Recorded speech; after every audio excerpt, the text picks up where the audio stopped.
हाय दोस्तों, जय हिंद। एकता technical coaching में आपका स्वागत है। आपको आज बेसिक न्यूमेरिकल, इसमें लगभग 30 से कुछ अधिक न्यूमेरिकल क्वेश्चन हैं और इस न्यूमेरिकल से आज के टॉपिक से आपके पेपर में 2 या 3 क्वेश्चन निश्चित रूप से फंस जाएंगे। चलिए दोस्तों, समय को बर्बाद ना करते हुए प्रारंभ किया जाए। चलिए, पहला क्वेश्चन है, एक kWh किसके तुल्य है। दोस्तों, यहाँ आंसर दिया है वो तो ठीक है, लेकिन होता कैसे है ये और कौन सा होता है, यही समझना है। आंसर रटेंगे तो नहीं रट पाएंगे। कितने आंसर रटेंगे तो इसको कैलकुलेट करना सीखिए। तो एक के का मतलब होता है 1, लिख लीजिए। के का मतलब होता है 1000 और इनटू वाट तो हमारा होता ही है, वाट को अलग रख सकते हैं और घंटे को हम सेकंड में चेंज कर लेंगे। तो 1 घंटे में होते हैं 60 मिनट इनटू 60 सेकेंड। अब ये पूरा का पूरा चेंज हो गया जूल में। अब यहाँ पर हो जाएगा 1 kWh इक्वल टू 6 गुणे 6 36 गुणे 10 का पावर 5। अब हम इसको लिख सकते हैं 3.6 इंटू 10 का पावर 6 जूल। देखिए दोस्तों, 3.6 जो है ऑप्शन में सी में सही है। सी ऑप्शन आपका सही होगा। अगला देखिए, यहाँ दिया है 220 वोल्ट 200 वाट लैंप का प्रतिरोध ओम में किया है। अब ऑप्शन तो डी दिया है, वो तो ठीक है, लेकिन कैसे होगा ये ज़रूरी नहीं है कि वहाँ एग्ज़ाम में ऑप्शन आंसर जो है वो हो। तो यहाँ पर देखिए दोस्तों, हमको आर का वैल्यू निकालना है। पी इक्वल टू होता है V² अपान आर। तो यहाँ पर V का वैल्यू दिया है और P का वैल्यू दिया है, ये 200 वाट। तो R का वैल्यू निकालना है, पक्षांतरण कर लेंगे तो हो जाएगा R बराबर V² का वैल्यू रख देंगे 220 गुणे 220 बटे 200। ठीक है, 0 से 0, ये दोनों 0 कैंसिल हो जाएंगी। अब बाईसम 484 बटे 2 से इसको कैंसिल करेंगे तो आएगा 2 दूनी 4, 2 चौको 8 और 2 दूनी 4, 242। लास्ट ऑप्शन में आपका सही है, डी ऑप्शन आपका सही होगा। अगला देखते हैं। अगला है, एक कारखाना प्रत्येक 8 घंटे की 3 शिफ्ट में चलता है। कोई कंपनी है वो 3 शिफ्ट में चलती है और 8 घंटे। तो पहली शिफ्ट में 30 किलोवाट, दूसरी में 15 किलोवाट और तीसरी में 25 किलोवाट की खपत होती है।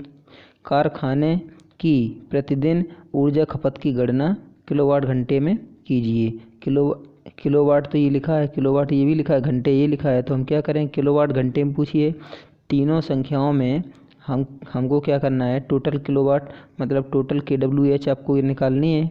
ठीक है, तो हम क्या करेंगे, तीनों संख्याओं में 8 से मल्टीप्लाई कर देंगे।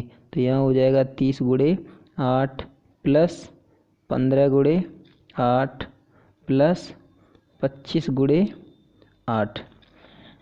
गुणा कर लीजिए, 8 तिये 24, 240, 15 अट्ठे 15 छक्का 90, 15 सत्ते 105, 15 अट्ठे 120 और फिर प्लस 25 अट्ठे 200। सबको जोड़ लीजिए, ये हो जाएगा 4 2 6, 2 और 1 3 2 5, 560। सी ऑप्शन आपका सही है, किलोवाट घंटा। सी ऑप्शन आपका सही होगा। अगला देखिए, यहाँ देखो कैलकुलेट भी है, जैसे मैंने बताया वैसे ही है।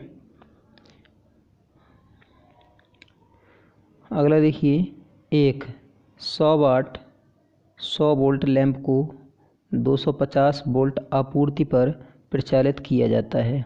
श्रृंखला में आबद्ध अतिरिक्त प्रतिरोध का मान होगा। यहाँ पर जो एडवांस एक रेजिस्टेंस लगाया गया है, एक लैंप लगाया गया है इस प्रकार से, ये लैंप हो गया, एक रेजिस्टेंस लगाया गया है इस प्रकार से, और टोटल की सप्लाई जो है, लैंप की सप्लाई यहाँ पर दी गई है 100 वोल्ट, टोटल सप्लाई है 250 वोल्ट। जब सीरीज में कोई वस्तु जोड़ी जाती है या कोई इंस्ट्रूमेंट जोड़ा जाता है तो वहाँ पर वोल्टेज का विभाजन हो जाता है। ये 250 वोल्ट है, ये 100 वोल्ट है, इनको दोनों को आपस में माइनस करेंगे तो यहाँ पर आ जाएगा 150 वोल्ट। और इस लैंप की क्षमता दी गई है 100 वाट। 100 वाट करंट हम इसी से निकाल लेंगे, क्योंकि श्रेणी परिपथ में धारा का मान एक ही होता है चाहे जितने उपकरण लगे हों। तो यहाँ पर हो जाएगा P इक्वल टू वी आई। तो P बराबर वी आई। तो यहाँ हम क्या करेंगे, आई का वैल्यू निकाल लेंगे। आई जो हो जाएगा P अपान बी। P आपका 100 है और वोल्टेज भी आपका 100 है, दोनों कैंसिल कर देंगे, 1 एम्पियर की धारा आ जाएगी। अब यहाँ पर हमको रेजिस्टेंस निकालना है। जब करंट आपके पास है ही, वोल्टेज आपके पास है ही, तो करंट का वैल्यू निकाल सकते हैं, प्रतिरोध का वैल्यू निकाल सकते हैं। तो वी इक्वल टू होता है आई इंटू आर। यहाँ से हम रेजिस्टेंस का वैल्यू निकालेंगे तो हो जाएगा आपका आर बराबर वी अपान वी मतलब 150 बटे धारा का मान 1 का भाग देंगे 150 में तो 150 ही आएगा। ऑप्शन देखिए आपका सी ऑप्शन आपका राइट है, सी ऑप्शन आपका सही है, यहाँ भी दिया गया है। चलिए दोस्तों आगे चलते हैं। अगला है 60 वाट 250 वोल्ट तथा 100 वाट 250 वोल्ट के निर्धार वाले दो बल्ब एक कमरे में 250 वोल्ट की आपूर्ति के बीच श्रृंखला में जोड़े जाते हैं। परिपथ में कुल विद्युत क्षय कितना होगा, वाट में पूछा गया है। जब श्रेणी में जोड़े जाते हैं तो इनको जो पावर होते हैं, पावर श्रेणी में अगर हैं तो इनको समांतर में कैलकुलेट करते हैं, अगर पावर समांतर में है तो उनको सीधे ही सीधे जोड़ लिया जाता है। मतलब पावर जो होता है वो कैपेसिटर की भांति व्यवहार करता है। तो यहाँ पर दोस्तों याद रखेंगे कि दो, एक ये 60 वाट और एक ये 100 वाट, दो लैंप हैं और इनको श्रेणी में जोड़ा गया है। जब श्रेणी में जोड़ा गया है तो इनको हम समांतर की भांति यूज करेंगे। तो लिख लेंगे 60, यहाँ लिख लेंगे 100, दोनों का रेशियो हो जाएगा 300। ठीक है, 60 का इसमें भाग देंगे तो 5 बार जाएगा, 6 पंचे 30 होता है, 0 0 6 पंचे 30 5 बार जाएगा। 100 का भाग देंगे तो 3 बार जाएगा। इनको दोनों को हम ऐड कर लेते हैं। जब इनको दोनों को ऐड करेंगे तो 5 3 8 आएगा, 8 का इसमें भाग दे दीजिए। 8 3 24, 800 को 32 ज़्यादा हो जाएगा, 8 3 24, 6 8 पंचे 40, 8 6 48, 8 7 56, 56 हो गया। अब 4 बचा, यहाँ पर 37 हो गया, 37 दशमलव, अब 8 का भाग दे दीजिए, 8 पंचे 40, 37.5 वाट। तो ये आपका ए ऑप्शन सही है। अगला देखिए, अगला है वोल्टेज का औसत मान क्या होगा यदि 15 एम्पियर की एक ज्यावक्रीय प्रत्यावर्ती धारा 25 ओम के प्रतिरोध में बह रही है। अब यहाँ पर वोल्टेज का औसत मान ज्ञात करना है। तो हम सबसे पहले इसमें वोल्टेज का वैल्यू ज्ञात करते हैं, क्योंकि करंट और रेजिस्टेंस दिया है। तो V इक्वल टू होगा आई आर। तो यहाँ पर हो जाएगा V बराबर आई का वैल्यू दिया गया है आपका 15 एम्पियर और गुणे हो जाएगा 25। ठीक है, तो इनका हम दोनों का मल्टीप्लाई कर लेते हैं, या फिर मल्टीप्लाई करने के बाद चलिए अब यहाँ पर जो आपका निकला है ये RMS वैल्यू निकला है, इसको हम RMS वैल्यू कहेंगे। अब यहाँ पर RMS से डायरेक्ट हमको औसत में जाने के लिए एक फार्मूला होता है जिसको हम कहते हैं वोल्टेज में है, वोल्टेज में ले लीजिए। मतलब इनका दोनों का मल्टीप्लाई करेंगे तो वोल्टेज जो निकलेगा वो RMS में निकलेगा। रूट मीन स्क्वायर इसका होता है फुल फॉर्म, वर्ग माध्य मूल मान। ये निकलेगा आपका 15 गुणे 25 इतना। ठीक है, तो मल्टीप्लाई कर लेंगे, 15 पन्ना 75 की 5, हासिल में ही 7, 15 दूनी 30 7 37, मतलब 375 आपका वोल्टेज आया जो है RMS। हमको जाना है किस में, औसत में। तो औसत में होगा V average equal to 0.9 into RMS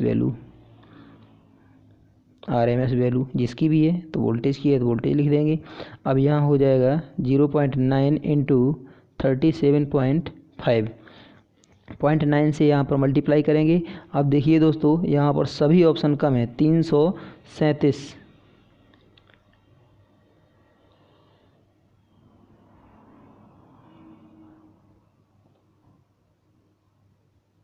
देखिए दोस्तों, इसका मल्टीप्लाई करते हैं तो 9 पन्ना 45 की 5 आएगी, 9 सत्ते 63 और 4 63 64 65 66 67 67 की 7 आएगी, हासिल में आई 6 और 9 तिया 27 और 27 28 29 30 31 32 33।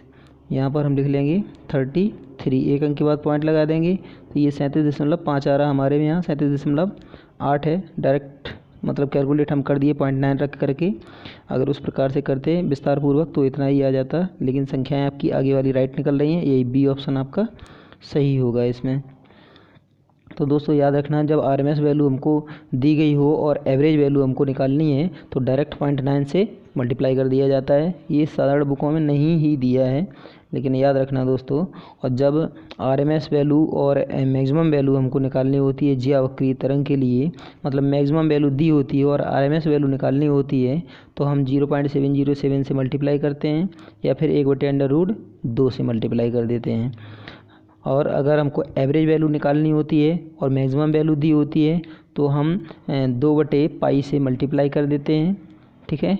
और अगर हमको आरएमएस वैल्यू दी गई है और एवरेज वैल्यू डायरेक्ट निकालनी है तो 0.9 से मल्टीप्लाई कर देते हैं। याद रखना दोस्तों, बी ऑप्शन इस क्वेश्चन का सही है। अगला है, निम्न में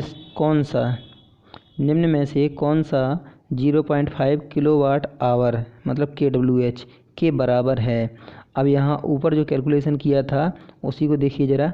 तो मैंने अभी लिखा था, कितना था कि मतलब k का मतलब होता है 1000, तो kWh लिखेंगे तो इसका मतलब होता है k का मतलब 1000 और गुणे w का मतलब कुछ भी नहीं रखेंगे यहाँ, या वाट सेकंड लिख सकते हैं, और h का मतलब है घंटे, तो यहाँ हो जाएगा 60 गुणे 60 हो जाएगा 3600, इतना हो जाएगा। अब क्या करेंगे, इसी में 0.5 दिया गया है तो 0.5 का मतलब होता है 1/2, तो 0.5 इक्वल टू हम लोग लिख सकते हैं 1/2। तो 1/2 से इसी में मल्टीप्लाई कर देंगे, तो 1/2 से मल्टीप्लाई करेंगे तो 1/2 यहाँ पर आ जाएगा। अब 2 से ये 36 काट देंगे तो कितना आएगा, 18 आएगा। अब हम 18 लिख लेंगे, 18 लिखे। अब जीरो गिन लीजिए कितनी है, 3 2 5, तो इसमें से 18 आपका 3 ऑप्शन में और 5 जीरो किस में है, बी ऑप्शन में। तो यही आपका राइट हो जाएगा, 5 जीरो वाला 18, मतलब जूल जो है हिंदी इंग्लिश दोनों में लिख दिया है इसलिए ऑब्लिक समझ में आ रहा है, यही सही है, बी ऑप्शन यहाँ भी दिया है। चलिए दोस्तों अगला देखते हैं। 2 ओम वाले गोलाकार तार की चालकता मोह प्रति मीटर में क्या होगी जब तार की लंबाई और व्यास क्रमशः 10 मीटर और 0.8 मीटर हैं। इसको देखिए कैलकुलेट करते हैं। यहाँ पर सबसे पहले यहाँ पर व्यास जो दिया गया है ये 0.8, इसको व्यास को हम त्रिज्या बना लेंगे तो त्रिज्या आएगी 0.4। अब हमको त्रिज्या से क्षेत्रफल ज्ञात करना है, तो क्षेत्रफल A इक्वल टू होता है πr²। तो यहाँ पर हम लिख सकते हैं 3.14 गुणे 0.4 का हम स्क्वायर करेंगे तो 0.16 आएगा, ठीक है। तो 0.16 आएगा। अब यहाँ इनका दोनों का जब हम मल्टीप्लाई करेंगे तो जब मल्टीप्लाई करते हैं तो ये आता है 0.5 और हो जाएगा ये मीटर स्क्वायर में, क्योंकि यहाँ पर मीटर में दिया है, क्षेत्रफल का जो मात्रक होता है वो मीटर स्क्वायर होता है। ए का वैल्यू 0.5 आ गया। अब यहाँ पर जो है चालकता पूछी गई है तो हम सबसे पहले प्रतिरोधकता निकाल लेंगे। तो एक फार्मूला होता है R इक्वल टू ρL/A। तो ये प्रतिरोधकता जो होती है वो रो होता है, तो यहाँ पर हम लोग निकालेंगे रो बराबर RA/L। तो R का वैल्यू आपका था 2, A का वैल्यू निकला 0.5 बटे L का वैल्यू निकला है 10। अब यहाँ पर हम क्या करेंगे, इससे इसको कैंसिल कर देंगे तो यहाँ पर 5 आ जाएगा, 5 से इसको कैंसिल करेंगे तो ये आ जाएगा 0.1। तो ये अभी जो है आपकी मतलब चालकता निकली है, और यहाँ ये प्रतिरोधकता निकली है। चालकता जो होती है वो प्रतिरोधकता का व्युत्क्रम होती है। तो यहाँ पर अब निकालेंगे जो चालकता जो हमारी निकलेगी, चालकता को इस सिंबल के द्वारा भी दर्शाया जा सकता है। तो यहाँ पर होता है 1/रो ऐसे। तो यहाँ पर आपका जो वैल्यू आया था ये हम लिख सकते हैं 1/0.1। तो ये हम 10 का ऊपर नीचे मतलब गुणा कर देंगे। 10 का जब अंश और हर में गुणा करेंगे तो ऊपर हो जाएगा 10, नीचे हो जाएगा 1। तो आपका चालकता जो निकलेगी 10 मोहो मतलब 10 मोहो प्रति मीटर या साइमन प्रति मीटर। ये भी इसका चालकता का ही मात्रक होता है। पहला ऑप्शन आपका राइट है। चलिए दोस्तों आगे चलते हैं। अगला है निम्न में से किसकी इकाई एम्पियर सेकंड है। तो एम्पियर क्यू, इसको देखिए, इसको भी सॉल्व करते हैं। ये होता है जो क्यू होता है, क्यू इक्वल टू होता है आई टी। तो क्यू जो है ये आपका होता है आवेश, जिसको हम चार्ज कहते हैं, ठीक है। तो क्यू जो है वो होता है आवेश आपका, और आई होता है एम्पियर, और इसका मतलब आई जो करंट होती, धारा होती है, इसका मात्रक एम्पियर होता है। जो टी है टाइम, इसका मात्रक होता है सेकंड। तो ये हो गया आपका एम्पियर सेकंड जो है वो चार्ज की इकाई है। Q equal to A S होता है, ठीक है। अगर भूल जाओ तो इसको कास भी याद रख सकते हैं, मतलब क्यू ए एस, ठीक है। जो कूलाम होता है वो एम्पियर सेकंड के इक्वल होता है। डी ऑप्शन आपका सही होगा। अगला देखते हैं। एक चालक की चालकता सीमेंस, मतलब अभी जो मैंने बताया था कि मतलब जो उधर भी एक चालकता थी और यहाँ भी चालकता है, इनमें दोनों में डिफरेंस क्या है। यहाँ सीमेंस मात्रक सहित इसीलिए दिया जाता है क्योंकि ये जो चालकता है ये रेजिस्टेंस का व्युत्क्रम होती है, और वो जो चालकता है मतलब मोह प्रति मीटर, वो जो चालकता है वो रो होता है, मतलब रो का व्युत्क्रम होती है। और ये जो चालकता होती है ये रेजिस्टेंस का व्युत्क्रम होती है। चलिए देखते हैं आगे। एक चालक की चालकता निर्धारित करें जब चालक के सिरों के बीच का विभवांतर 30 वोल्ट है और चालक के मध्य से बहती विद्युत धारा 3 एम्पियर है। अब यहाँ पर हमको सबसे पहले रेजिस्टेंस निकालना है। जब रेजिस्टेंस निकालेंगे तो हो जाएगा V इक्वल टू होता है आई आर, आर बराबर निकलेगा V/I। तो यहाँ पर धारा का वैल्यू दिया है, वोल्टेज भी दिया है, तो आर बराबर हो जाएगा 30/3। आर का वैल्यू निकलेगा 10। अब यहाँ हमको चालकता जब निकालनी है तो इस चालकता को जी के द्वारा प्रदर्शित किया जाता है। जी इक्वल टू होता है 1/R। तो यहाँ पर हम लोग जी इक्वल टू निकालेंगे 1/10। वैल्यू आएगा आपका 0.1। इसको मोह के द्वारा या सीमेंस के द्वारा प्रदर्शित किया जाता है। तो ये वाला ऑप्शन आपका फर्स्ट में सही है, आपका पहला ऑप्शन सही होगा। चलिए दोस्तों आगे चलते हैं। यहाँ दिया गया है 10 ओम द्वारा कितनी शक्ति का 6 वाट में होगा जब प्रतिरोध के माध्यम से विद्युत धारा 3 एम्पियर है। तो यहाँ पर पावर का वैल्यू पूछा गया है। तो देखिए दोस्तों पावर कैसे निकलता है। यहाँ पर हो जाएगा P equal to I square R से। तो P बराबर आई का वैल्यू 3 एम्पियर दिया है, तो ये हो जाएगा 3 का स्क्वायर मतलब 9, और इनटू आर का वैल्यू दिया गया है 10। तो आंसर आ जाएगा आपका 19 वाट। आपका हो जाएगा डी ऑप्शन सही। अगला देखते हैं। अगला है प्रतिरोध के मान को 40 डिग्री सेल्सियस पर ओम में निर्धारित करें जब डिग्री सेल्सियस प्रतिरोध 10 ओम होता है और 0 डिग्री सेल्सियस ताप गुणांक 0.04 है। चलिए दोस्तों इस क्वेश्चन को सॉल्व करते हैं। यहाँ पर जो वैल्यू पूछा गया है ये रेजिस्टेंस का वैल्यू पूछा गया है कितने डिग्री पर, 40 डिग्री पर।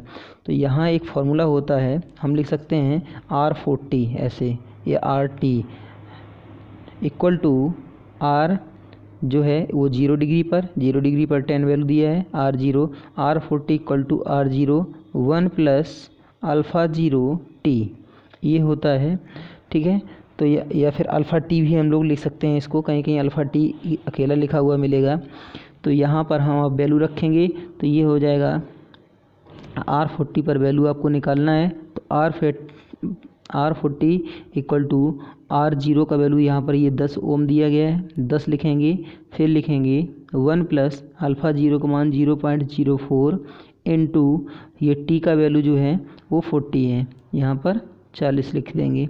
अब यहाँ पर हो जाएगा आपका ये 10 हो जाएगा इंटू ये 40 में 4 का गुणा करेंगे, 4 चौको 16 आएगा, मतलब 1.6, 1 प्लस 1.6, तो ये हो जाएगा 10 इंटू 2.6। यहाँ पर वैल्यू जो है वो आपका आएगा 26। डी ऑप्शन आपका राइट है। प्रति डिग्री सेंटीग्रेड इसका मात्रक होता है, डी ऑप्शन आपका सही होगा। अगला देखिए, प्रतिरोधक के प्रतिरोध का मान ओम में निर्धारित करें जब प्रतिरोधक के सिरों के बीच का विभवांतर 24 वोल्ट है और प्रतिरोध से बहती विद्युत धारा 3 एम्पियर है। तो यहाँ वैल्यू हमको निकालना है किसका, रेजिस्टेंस का। तो V इक्वल टू जो होता है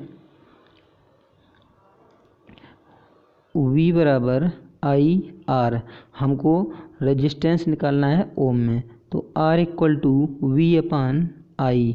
तो वोल्टेज का वैल्यू हम लिख देंगे 24 बटे धारा का मान 3, 3 से इसको कैंसिल कर देंगे तो 8 आ जाएगा, मतलब 8 ओम। ये आपका सी ऑप्शन सही होगा। अगला देखें,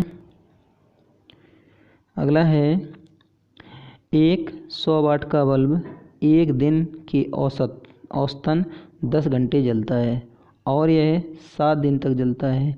ऊर्जा की साप्ताहिक खपत किलोवाट घंटा में ज्ञात कीजिए।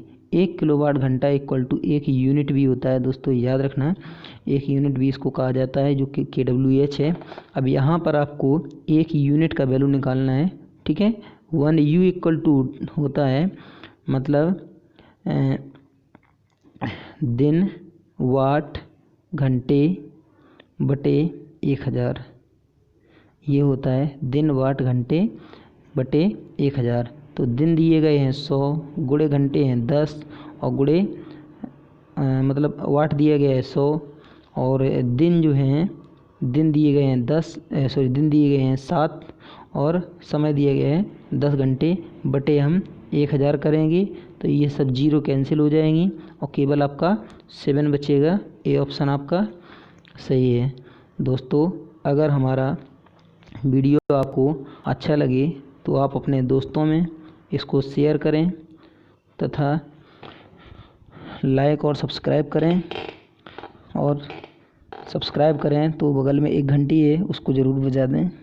दोस्तों, अगर आप हमारा वीडियो आगे बढ़ाएंगे तो हमारा मोटिवेशन और ज़्यादा बढ़ेगा और मैं आपको अच्छी से अच्छी वीडियो प्रदान करने की कोशिश करूँगा।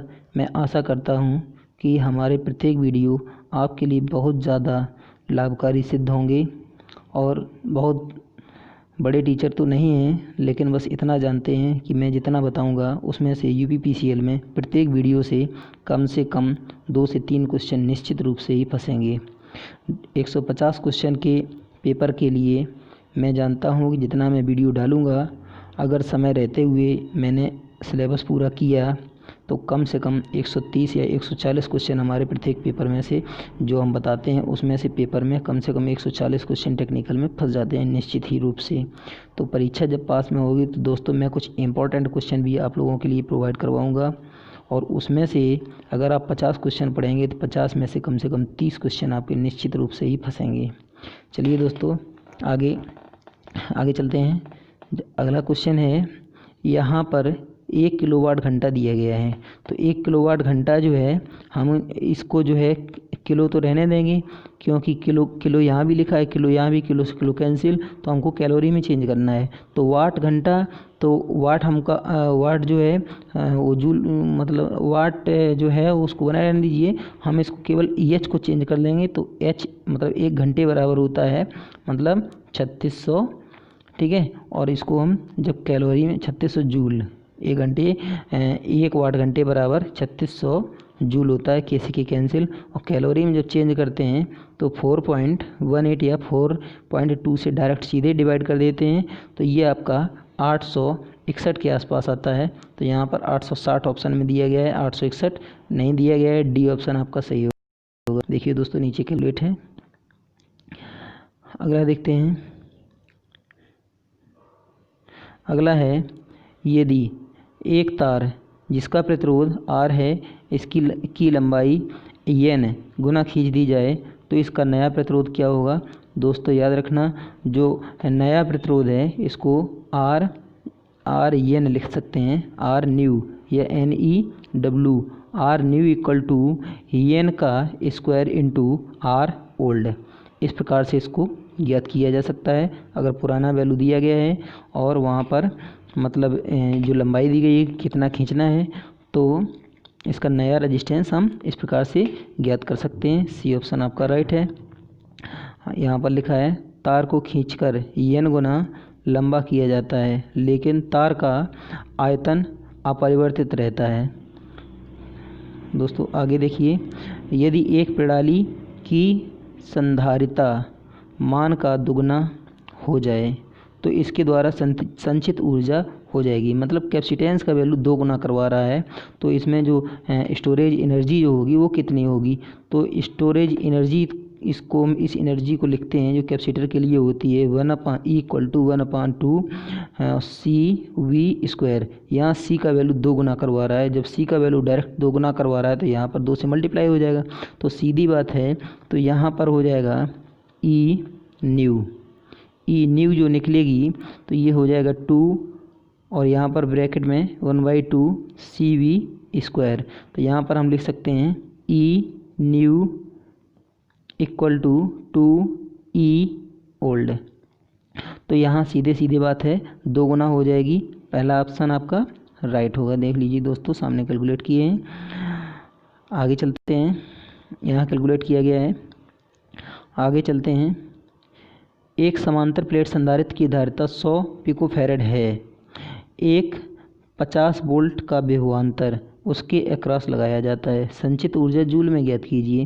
तो यहाँ पर कैपेसिटेंस का वैल्यू दिया है, वोल्टेज भी दिया है, जूल में आपका वैल्यू निकलेगा।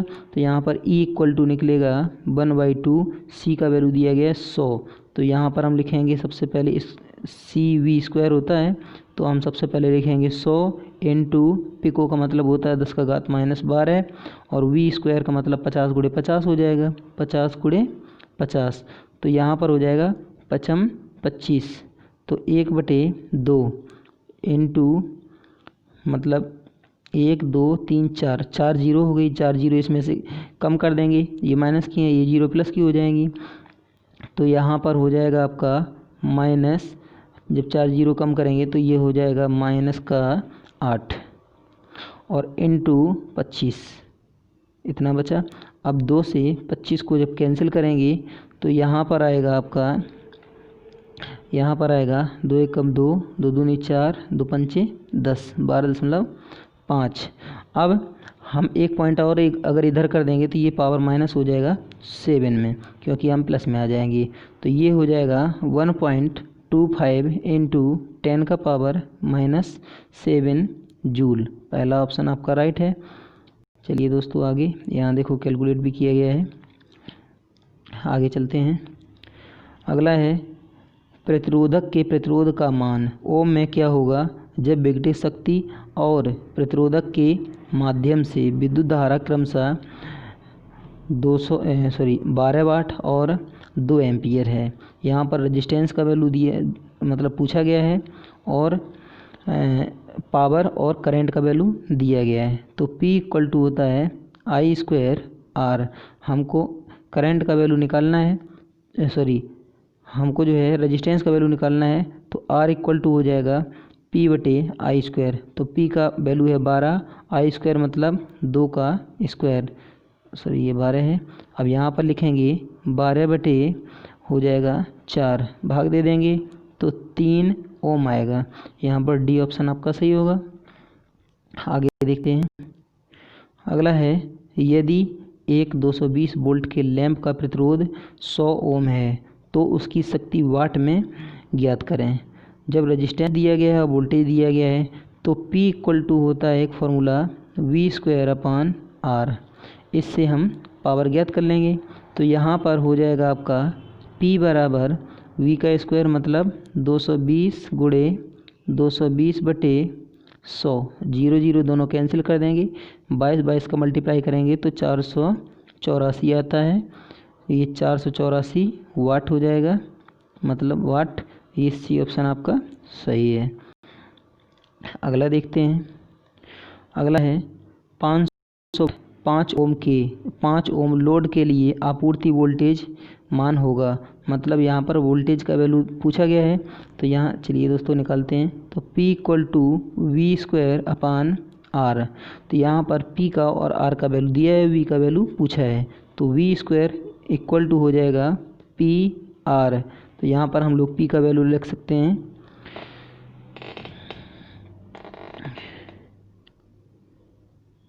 हाँ दोस्तों, P का वैल्यू लिख सकते हैं 500 और इंटू R का वैल्यू लिख सकते हैं 5। अब हम क्या करेंगे, V² = 2500। अब इसका क्या करेंगे, यहाँ पर हो जाएगा V = √2500। तो 2500 डबल जीरो का एक जीरो आ जाएगा अगर हम डबल जीरो का वर्गमूल लेंगे, और डबल जीरो का मतलब 100, और 25 का वर्गमूल लेंगे तो 5 आएगा। तो आंसर आपका आएगा 50। सी वाला ऑप्शन आपका राइट है। अगला देखिए। अगला है एक तांबे की आयताकार पट्टी के अनुभाग का प्रतिरोध 2 ओम है। चलिए, एक आयताकार पट्टी है जिसका रेजिस्टेंस जो है, इस प्रकार से एक पट्टी है जिसका रेजिस्टेंस 2 ओम है। इसके दोगुने प्रतिरोध वाला एक अन्य धातु की पट्टी को तांबे की पट्टी के ऊपर, मतलब ये 4 की हो गई और इसके नीचे एक पट्टी और है, ये 2 की है जो पहले से लगी है, ये वाली बाद में लगाई गई है, की मोटाई तक लेपित किया जाता है। सामग्री का प्रतिरोध क्या होगा, तो इस प्रकार से उसी के ऊपर जब लेपित कर दिया गया तो ये पोजीशन होगा। जब ये पोजीशन होगा तो ये देखिए दोस्तों, ये जो है समांतर की पोजीशन हो गई। जब समांतर होता है तो इस प्रकार से हम रेजिस्टेंस निकाल लेते हैं। इसका रेशियो होगा आपका 4। 4 का इसमें भाग देंगे 4 में तो 1 आएगा, 2 का देंगे तो 2 आएगा। इनको दोनों को हम ऐड कर लेंगे। जब ऐड करेंगे, ऐड करने के बाद इसी में डायरेक्ट भाग दे देंगे, तो आंसर आपका हो जाएगा 20 सही, 4/3 ओम। देख लीजिए दोस्तों, नीचे कैलकुलेट किया गया है फार्मूला से। जो फार्मूला होता है R यहाँ पर होता है R = R1 R2/R1 + R2। इससे भी निकाला जा सकता है समांतर की पोजीशन में। जब 2 रजिस्टेंस दिए होते हैं तो यहाँ पर R1 R2 का वैल्यू जो है ये 4 × 2/4 और 2 6, 2 से इसको काट देंगे तो 3 आएगा। यहाँ पर हो जाएगा 4/3। ये भी इधर से भी निकाल सकते हैं, वहाँ से भी निकाल सकते हैं, जैसे चाहें। चलिए दोस्तों आगे। यहाँ है किसी इलेक्ट्रॉन पर कितना आवेश होता है। इलेक्ट्रॉन का आवेश दोस्तों आप लोग जानते ही होंगे, 1.602 × 10⁻19 कूलाम होता है। यहाँ पर ए ऑप्शन आपका राइट होगा। देख लीजिए यहाँ पर लिखा हुआ है इलेक्ट्रॉन माइनस चार्ज होता है 1.602 × 10⁻19 कूलाम। जे थॉमसन इसके मतलब निर्माण करता थे, जिन्होंने इसकी खोज की थी। प्रोटॉन जो होता है प्लस में इलेक्ट्रॉन के चार्ज के बराबर संख्यात्मक मान, इलेक्ट्रॉन और प्रोटॉन का आवेश जो चार्ज होता है वो संख्यात्मक मान बराबर होता है, परंतु जो साइन होते हैं वो अलग अलग होते हैं, चिन्ह जो अलग अलग होते हैं। प्रोटॉन की रदरफोर्ड और न्यूट्रॉन की चैडविक ने की थी, आप लोगों को पता होगा। इसके लिए जो ट्रिक होती है वो ईंटा पर नाचें, इस प्रकार से लोग लिख लेते हैं और उसी से कैलकुलेट कर लेते हैं। चलिए दोस्तों आगे है प्रति सेकंड 1000 इलेक्ट्रॉन प्रवाहित होने पर धारा होगी। जो 1000 इलेक्ट्रॉन प्रवाहित होने पर धारा होगी, जो धारा होती है तो मतलब 1000 इलेक्ट्रॉन प्रवाहित होने पर तो इलेक्ट्रॉन का जो आवेश होगा, यहाँ पर हम लोग लिख सकते हैं 1000 × 1.602 ×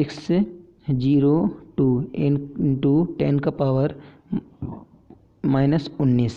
तो अब हम यहाँ पर क्या करेंगे, यहाँ पर दिया गया है 3 जीरो, इसमें से हम डायरेक्ट कम कर देंगे तो ये हो जाएगा 1.6 × 602 × 10⁻, जब हम 3 जीरो इसमें से कम कर देंगे तो हो जाएगा ये -16। तो इतना एम्पियर करंट निकलेगी। तो ये ऑप्शन कहीं नहीं दिया गया है इसमें।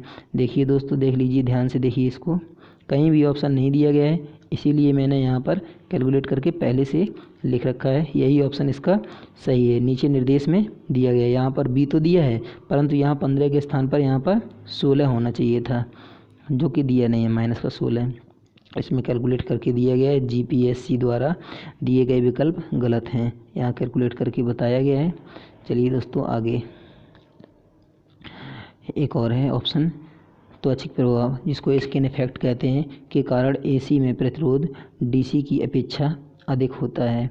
तो यहाँ पर जो स्किन इफेक्ट होता है, स्किन इफेक्ट के कारण जैसे मान लीजिए कि कोई चालक हैं, इस प्रकार से कोई चालक है, जब इसमें सप्लाई प्रवाहित की जाती है करंट, तो होता क्या है कि इसमें जो इलेक्ट्रॉन होते हैं वो अंदर से बाहर की ओर चले जाते हैं और इसका सतह पकड़ करके चलते हैं। जब सतह पकड़ करके रेजिस्टेंस इलेक्ट्रॉन चलेंगे तो बीच वाले भाग में रेजिस्टेंस का वैल्यू कुछ ज़्यादा रहेगा, ठीक है। तो एसी मतलब, और ये घटना केवल फ्रिक्वेंसी के कारण होती है, और फ्रिक्वेंसी जो होती है वो एसी में ही मतलब होती है, डीसी में फ्रिक्वेंसी नहीं होती है। तो जैसे पूछा जाता है भारत में मान्यता प्राप्त डीसी सप्लाई की आवृत्ति कितनी है, तो दोस्तों याद रखना 0 हर्ट्ज। और भारत में अगर एसी की पूछे, ये डीसी की फ्रिक्वेंसी है मान्यता प्राप्त, एसी की जब पूछे तो 50 HZ होती है। और अमेरिका और रूस, चीन, जापान में अगर पूछेगा तो 60 हर्ट्ज होती है, ठीक है। तो यहाँ पर स्किन इफेक्ट जो होता है डीसी की अपेक्षा, मतलब एसी का रेजिस्टेंस जो होता है वो डीसी से कुछ अधिक होता है। और एक कारण होता है कि एसी का रेजिस्टेंस बढ़ जाता है, क्योंकि एसी के रेजिस्टेंस को हम प्रतिबाधा जेड कहते हैं, और ये जो होता है √R²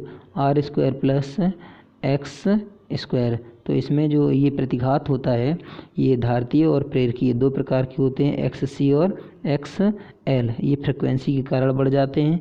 जब ये दोनों वैल्यू बढ़ेंगी, स्वाभाविक है कि रेजिस्टेंस का वैल्यू बढ़ जाएगा। इम्पीडेंस जिसको प्रतिबाधा कहते हैं, इसका मात्रक ओम होता है। XC धारतीय प्रतिघात, प्रेरकीय प्रतिघात, और इनका सबका मात्रक भी ओम होता है। चलिए दोस्तों आगे चलते हैं। आगे है 50 वाट 100 वोल्ट के तंतु फिलामेंट के प्रतिरोध की गणना करें। अब यहाँ पर रेजिस्टेंस पूछा गया है, तो यहाँ पर होता है P = V²/R। तो यहाँ पर रेजिस्टेंस पूछा गया है तो R बराबर हो जाएगा V², मतलब 100 × 100/P मतलब 50। इससे दोनों कैंसिल कर देंगे, ये 2 आएगा, मल्टीप्लाई कर देंगे 200 ओम, मतलब सी ऑप्शन आपका राइट है। अगला देखते हैं, चालक की विद्युत चालकता किस में मापी जाती है। अभी मैंने आपको बताया था, चालक की जो विद्युत चालकता होती है, इसको हम इस साइन के द्वारा प्रदर्शित करते हैं, और ये जो होता है ये विद्युत प्रतिरोधकता का व्युत्क्रम होता है। जो रो होता है प्रतिरोधकता, इसका जो मात्रक होता है मतलब साइमन, इसको हम लोग लिख सकते हैं ओम मीटर, और CGS में इसको ओम सेंटीमीटर लिखा जाता है। MKS में ओम मीटर, CGS में ओम सेंटीमीटर लिखा जाता है, ठीक है। अब जो रो होता है इसका हम 1/अपान करेंगे तो ये चालकता बन जाती है, और इसका मात्रक जो होता है वो मतलब मोहो प्रति मीटर या साइमन प्रति मीटर होता है। जो साइमन है ये वैल्यू मतलब प्राचीन मात्रक है, अब इसका उपयोग जो है नहीं होता है, अब ओम मतलब मोहो का उपयोग ज़्यादा होता है। लेकिन यहाँ पर जो क्वेश्चन दिया गया है ये साइमन प्रति मीटर, इसका राइट सी ऑप्शन है। अगला है 1 जूल की वैद्युत ऊर्जा बराबर है, ये होता है 1 वाट सेकंड के, 1 वाट सेकंड के। बी ऑप्शन आपका सही होगा, यहाँ दिया है इधर 1 वाट सेकंड के बराबर होती है जो ऊर्जा होती है, वैद्युत ऊर्जा 1 जूल के। चलिए आगे देखिए, अगला है निम्न में से कौन सा विशिष्ट प्रतिरोध का सही सूत्र है। तो यहाँ पर सबसे पहले प्रतिरोध का लिख लीजिए, तो R = होता है ρL/A, तो ये होता है विशिष्ट प्रतिरोध, और इसी को कहते हैं हम प्रतिरोधकता। तो यहाँ पर हम लोग लिख सकते हैं ρ = RA/L। अब ये देखिए किस फॉर्मूला में दिया गया है, यहाँ पर ये RL दिया गया है, हमारे में RA आ रहा है, तो ये हमारा C सही होगा। इसी से कैलकुलेट। और इसका मात्रक अभी जो ऊपर बताए हैं ओम मीटर या ओम सेंटीमीटर, CGS में ये नीचे वाला, MKS में ओम मीटर होता है। चलिए दोस्तों सी ऑप्शन सही था। आगे चलते हैं। विपरीत ध्रुवता रखने वाले दो आवेशों प्रत्येक एक कूलाम से दूसरे से 1 मीटर की दूरी पर हैं तो बल होगा। यहाँ पर फोर्स हमको निकालना है, तो इसमें जो बल होता है F = 1/4 epsilon 0 epsilon r into Q1 Q2/d²। ये होता है, ये d जो है डिस्टेंस है दोनों आवेशों के बीच की, ये दोनों चार्ज हैं।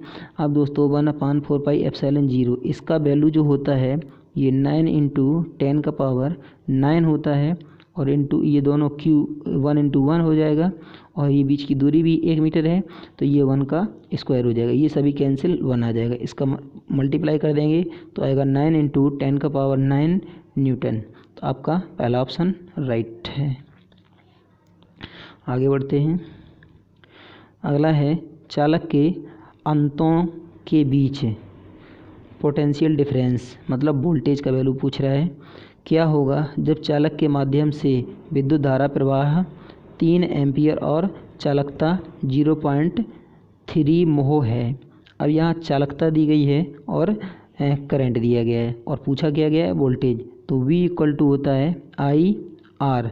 यहाँ दोस्तों जो R जो होता है ये 1/G होता है, तो 1/G = होता है R। तो यहाँ पर हम लोग लिख सकते हैं V = I × 1/G। तो यहाँ पर हो जाएगा V बराबर I का वैल्यू 3 और 1/G का मतलब हो जाएगा 1/0.3। इससे इसको कैंसिल करेंगे तो ये आपका आ जाएगा 1/0.1। इसका वैल्यू हो जाएगा 10। देखिए दोस्तों पहला ही ऑप्शन सही है आपका, ये 10 वाला 10 वोल्ट आएगा, पहला सही है। अगला देखिए 15 ओम प्रतिरोध के माध्यम से ऊष्मा का अपव्यय जूल में निर्धारित करें। जब प्रतिरोध के द्वारा 0.5 एम्पियर की विद्युत धारा 8 सेकंड के लिए बह रही है। तो यहाँ पर जूल जो मतलब जो हीट से संबंधित हैं, ये जूल ने नियम दिए थे। तो रूल था H = I² RT, ये था।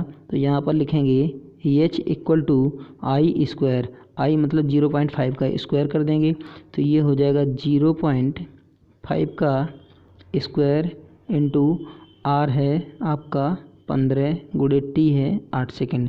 ये टाइम जो है कभी कभी मिनट में दे देता है, तो दोस्तों इसको सेकंड में चेंज कर लेंगे। तो यहाँ पर हो जाएगा 25 का मतलब हो जाएगा 2.5 और 15 8 120। अब इनका दोनों का आपस में मल्टीप्लाई कर लेंगे, तो ये हो जाएगा 0 12 25 60 की 0 असल में 6 12 दूनी 24 और 6 30। तो दोस्तों यहाँ पर जो है वो मतलब 300 होना चाहिए, परंतु यहाँ पर दिया नहीं गया है, 30 दिया गया है। तो यही ऑप्शन आपका राइट हो जाएगा। हमको 1 अंक के बाद दशमलव लगाना है, सॉरी ये जो पॉइंट है आपका 2 अंक के पहले लगेगा, तो यहाँ पर 30 आएगा। क्योंकि हम 5 का स्क्वायर करेंगे तो 2 अंक के बाद हमको लिखना है, तो 0.25 आएगा। 0.25 इंटू 120 इंटू 6 हो जाएगा, सॉरी 0.25 इंटू 15 8 120। तो 0.25 का 120 में मल्टीप्लाई करेंगे 30 आएगा। आपका बी ऑप्शन राइट है। आगे 9 ओम के प्रतिरोधक के माध्यम से प्रवाहित विद्युत धारा का मान एम्पियर में निर्धारित करें। जब प्रतिरोध के छोरों के बीच पोटेंशियल डिफरेंस 36 वोल्ट है, तो R का वैल्यू यहाँ पर I का वैल्यू पूछा है, तो V = IR, I = V/R। V का वैल्यू दिया गया है 36/9 कर देंगे, कैंसिल कर देंगे, 4 आंसर आ जाएगा। सी ऑप्शन आपका सही है। अगला है निम्नलिखित में से कौन सी ओम के नियम का गणितीय रूप है। V = IR, यही सही है, डी ऑप्शन आपका। अगला एक कारखाना 6 घंटे की 4 पालियों में चलता है, जिसमें यह क्रमशः प्रत्येक शिफ्ट में 36 किलोवाट 86 किलोवाट, 50 किलोवाट, 20 किलोवाट की खपत करता है। कारखाने की प्रतिदिन ऊर्जा खपत की गणना करें किलोवाट घंटा में। तो हम क्या करेंगे, अभी ऐसा ही क्वेश्चन एक ऊपर था, तो इसमें 6 से इन सभी संख्याओं में हम मल्टीप्लाई करेंगे। 36 पहला है 36 गुणे 6, दूसरा है 86 गुणे 6, तीसरा है 50 गुणे 6, चौथा है 20 गुणे 6, 36 छक्का 216 और ये हो जाएगा 86 इंटू 6, 6 छक्का 36 की 6 हासिल में 3 और 6 ठे 48, 49 50 51 मतलब 516 आएगा। ये हो जाएगा 6 पंचे 30, 300 और नीचे हो जाएगा आपका 6 दूनी 12, 120। इनको सबको ऐड कर लेंगे, वही आंसर है। मतलब ये आएगा 6 6 12 की 2 हासिल में 1 1 2 और 1 3 1 4 1 5 और ये हो जाएगा 3 1 4 4 2 6 6 5 11 11 52। सी ऑप्शन यहाँ पर सही है, 11 52। आगे 70 वाट के 3 वैद्युत लंप एसी मेंस के समांतर में जुड़े हुए हैं। यहाँ पर जब पावर होता है तो मैंने आपको बताया है दोस्तों, जब पावर की बात आ जाती है तो यहाँ पर अगर समांतर में हैं तो उनको सीधे सीधे कैलकुलेट करते हैं, अगर श्रेणी में दिए गए हैं तो उसको समांतर की भांति मतलब व्यवहार करते हैं। तो यहाँ पर समांतर संयोजन पूछा गया है। समांतर संयोजन में 70 हैं कितने, यहाँ पर 3, तो यहाँ पर गुणा कर देंगे 3 का, तो 7 या 21 210। अगर यही 3 श्रेणी में ना होकर के मतलब समांतर में ना होकर के श्रेणी में होते तो हम कर देते 70/3। तो जो श्रेणी में अगर इनको निकालना होता है, ठीक है, तो हम भाग दे देते हैं, समांतर में निकालना होता है तो मल्टीप्लाई कर देते हैं। तो 210 आपका आंसर होगा, सी ऑप्शन सही है। अगला है 20 डिग्री सेल्सियस पर एल्युमिनियम तार में 30 ओम प्रतिरोध होता है। प्रतिरोध का तापगुणांक 0.00305 प्रति डिग्री सेल्सियस है। 30 डिग्री सेल्सियस पर ताप का अनुमानित प्रतिरोध होगा। तो यहाँ दोस्तों कुछ हम हिंट्स दे रहे हैं, ये आप अपने आप से करेंगे।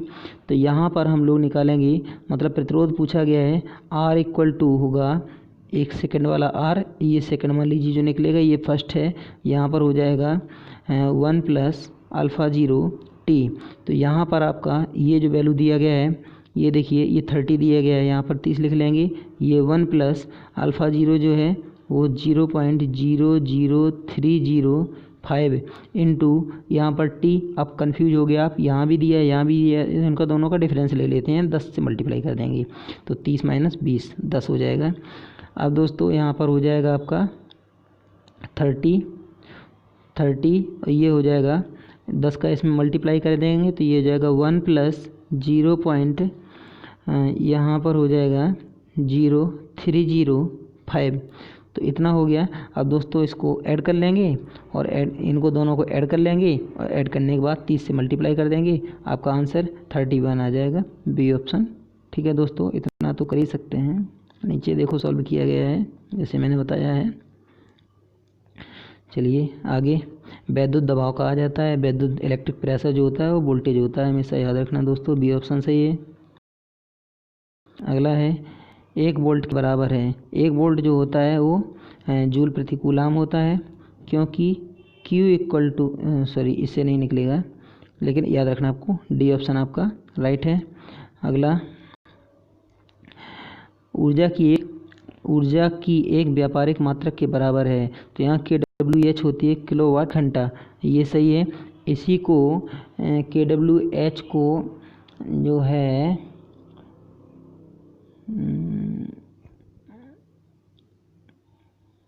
चलिए दोस्तों आगे चलते हैं, सी सही है इसका ऑप्शन।